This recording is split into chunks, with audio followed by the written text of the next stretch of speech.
Hello and welcome to today's edition of World Today. Donald Trump is once again making headlines, this time for a visa overhaul that could change the game for wealthy immigrants, including Indians.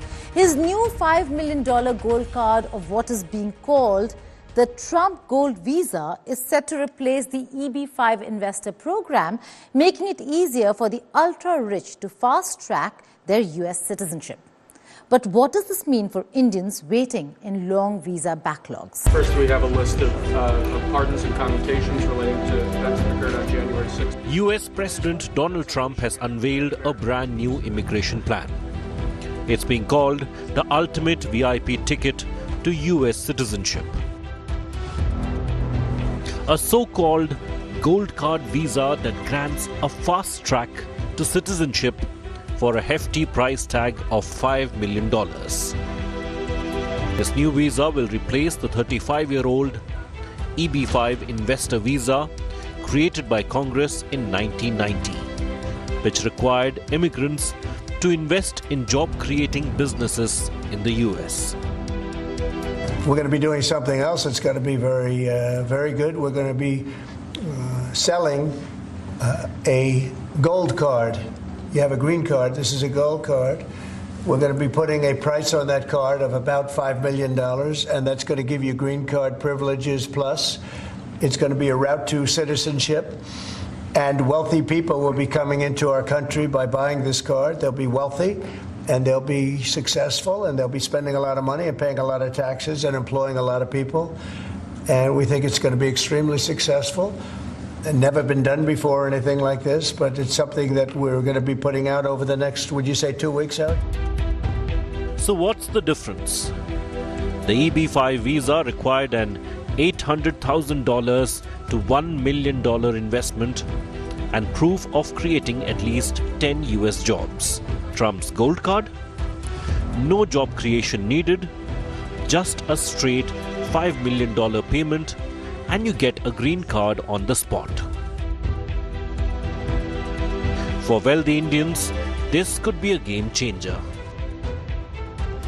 No more waiting in long visa backlogs or struggling with H-1B renewals.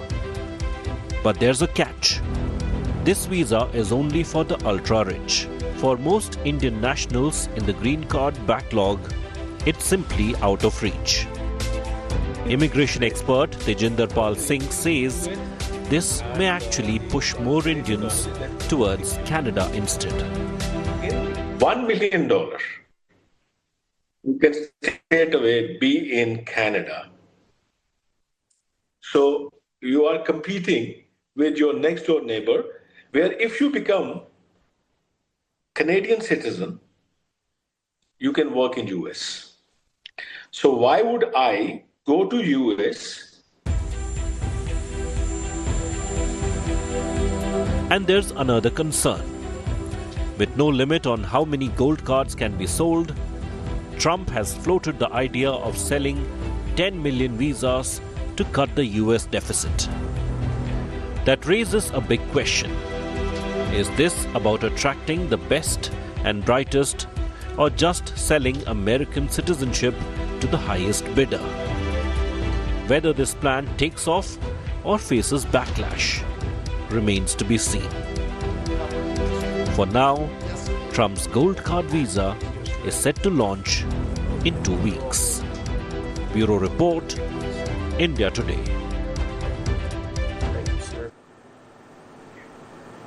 Okay, a lot of executive orders. Let's compare how Trump and Biden then fared in polls during their respective presidencies around the same time. U.S. President Donald Trump's approval rating held steady over the past week. According to a Reuters Ipsos poll released on Tuesday, 44% of respondents approved of his performance over his first month in office. The survey found that Americans' attitudes toward Trump were essentially unchanged as he fired tens of thousands of federal workers and upended the U.S. approach to Russia-Ukraine war. The poll also found 50% disapproved of the job he was doing, down from 51% last week, a change well within the poll's margin of error of plus or minus 3 percentage points. Public approval of Trump's job performance so far has remained higher than it was for most part of his 2017-2021 first term in office and higher than his predecessor Joe Biden enjoyed during his four-year term. The poll of 1,029 U.S. adults conducted online on Friday through Sunday also found that 50% of respondents supported Trump's approach on immigration, up from 47% last week. Another 42% said they did not support his immigration policy. Now, shifting focus to another very important news coming in from the United States of America. Can consumers really make Wall Street feel the squeeze? A viral protest is urging Americans to shut their wallets for 24 hours on the 28th of February to take a stand against corporate greed. But will this economic blackout move the needle or fade as just another hashtag?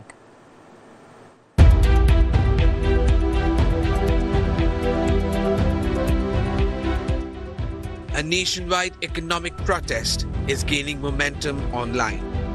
A grassroots movement called the People's Union USA is urging Americans to stop spending for 24 hours on February 28.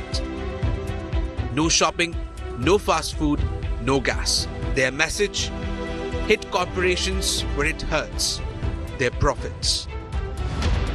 But will this economic blackout make a real impact?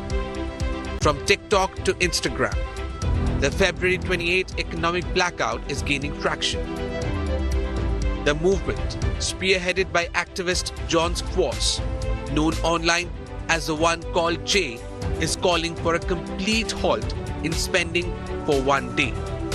The goal? To push back against rising prices, corporate greed, and billionaire tax breaks. Big corporations like Walmart, Target, and McDonald's are key targets of the protest. Some online supporters are calling for boycotts of companies that recently ended diversity, equity, and inclusion programs after a Trump executive order. Supporters of the movement say even a single day of collective action could prove that consumers have power. The question now is, will enough people take part to make a dent? So, will February 28 be a wake-up call for corporate America or just a social media trend? That answer depends on whether Americans are willing to keep their wallets closed. The acrimonious approach of U.S. President Donald Trump and his ambition to make Canada the 51st state of the United States of America has not only been a matter of debate in the upcoming Canadian elections, but also has earned the ire of the Canadians themselves. Canadian citizens have signed a parliamentary petition now urging Prime Minister Trudeau to revoke the citizenship of Donald Trump's close buddy and tech billionaire Elon Musk. Musk has attacked Trudeau on various occasions, calling him a girl, and how he was confident that Trudeau will lose the upcoming elections. 250,000 Canadian citizens and residents have signed a parliamentary petition urging Canada to revoke Elon Musk's citizenship and passport. Musk has been associated with the US President Donald Trump, who has proposed annexing the country as the 51st state of the United States. Musk is a citizen of South Africa, Canada, and the US.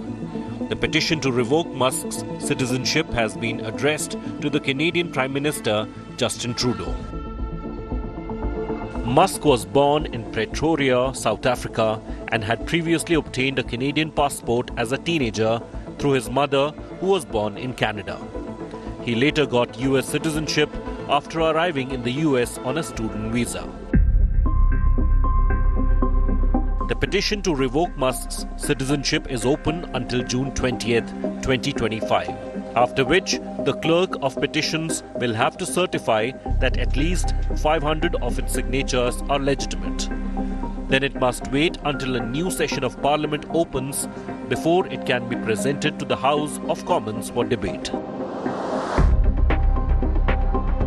A 2014 law called the Strengthening Canadian Citizenship Act previously included provisions to revoke citizenship if a dual national Canadian was convicted of national security offences.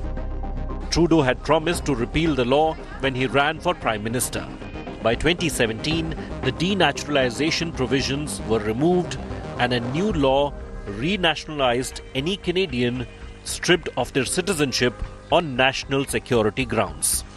But with an acrimonious relationship between Trudeau and Musk, the Canadian Prime Minister's decision to revoke denationalization has backfired.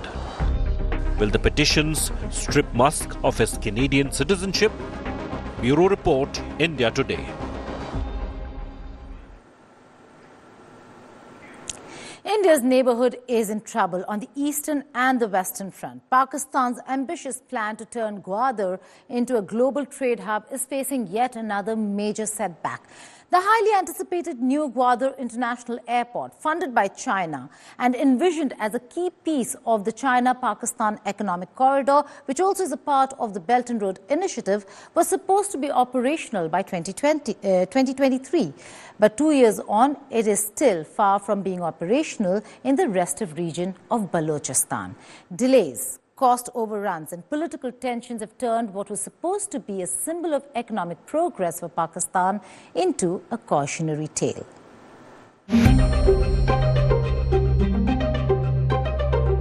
The $246 million new Gwadar International Airport was meant to be Pakistan's largest airport and a gateway to trade under China's Belt and Road Initiative. But today, it stands eerily silent. The runway waiting for aircraft that may never come. Satellite images reveal stalled construction, missing infrastructure, and growing frustration. So what's causing the delay? Security concerns loom large. Baloch freedom fighters claim Chinese-led projects exploit local resources, fueling insurgent attacks. In response, China has delayed financial commitments.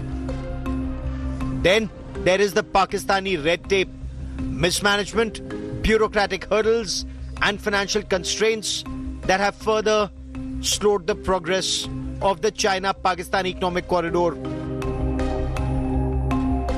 For Gwadar's residents, the delay isn't just about the airport, it's about broken promises. Jobs, infrastructure, and economic growth were all pledged, but little has materialized. Not a single local was hired at the airport, not even as a security guard. The port has been around for 20 years and now the international airport has been constructed. But not one person from Gwadar has been employed there, not even as a watchman. Forget the other jobs. How many Baloch people are at this port that was built for CPEC? How many of these people are natives? Basic necessities like water and electricity remain scarce, sparking protests. Many question whether Gwadar's development benefits locals or just the Chinese investors. The delay raises bigger concerns about the China-Pakistan relations and the sustainability of the China-Pakistan Economic Corridor. Beijing has invested over $60 billion in Pakistan, but economic instability has led China to rethink its priorities. Some believe the airport isn't for Pakistan, but for China to secure direct access to Balochistan. Balochistan is extremely rich in resources and has long been a battleground. Separatist insurgents accuse the government of exploiting their land while leaving locals in poverty. Attacks on Chinese workers have surged, and security concerns even forced the airport's inauguration to be held virtually. Despite these tensions, people in Gwadar haven't given up. The government promised reforms, but so far, nothing has changed. So what is the future of this billion-dollar gamble? Will New Gwadar International Airport ever serve the people of Balochistan, or will it remain an expensive monument to unfulfilled promises? One thing is clear, as long as the people of Gwadar feel left behind, no amount of runways will take them where they need to go. Bureau Report, India Today.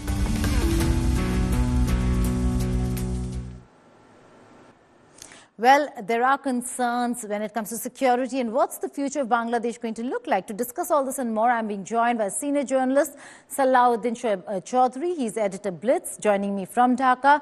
Salahuddin Shoaib Chaudhry, thank you so much for joining us over here. It is a major concern now. There is pressure mounting. Earlier, it seemed like democracy was according to the West, flourishing. But now it does seem like democracy and freedoms are being undermined in Bangladesh. No law and order. So as the chief of the army, he also understands that such situation, which is also causing some security threat to our largest neighbor, India. So maybe for that reason, and the Pakistan is increasing activities in this country. I mean, when I say Pakistan, it means Pakistani army and Pakistani ISI. So these are very bad signs for the sovereignty of my country and independence. And Pakistanis are openly saying that they are looking for reuniting Bangladesh, right. reuniting. So that's a real concern, because a lot of people don't understand what's happening in Bangladesh, the kind of influence that we're seeing of Pakistan now in Bangladesh, and the fact that with the change in government in the United States of America, Trump coming in, it does seem like things are going to get difficult for Yunus, but Pakistan is trying to make hay while the sun shines.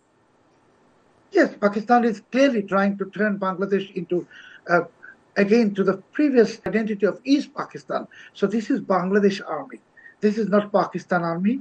And for Bangladesh army, it is their responsibility now to save the country from the evil clutches of Pakistanis. And I can only tell you that people are anticipating, speculating coup, whatever.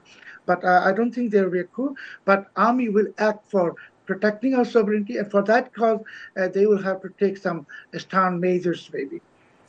Right. You're saying that you don't think there's going to be a coup, because it does seem like the general was very clear that Yunus better get his act together, hold elections, or else the army is going to step in. So what's the option for the army over here? What's the option for Bangladesh? This is actually why I am not calling a coup, because Yunus is on the side of Pakistanis. And he is actually a foreign mercenary.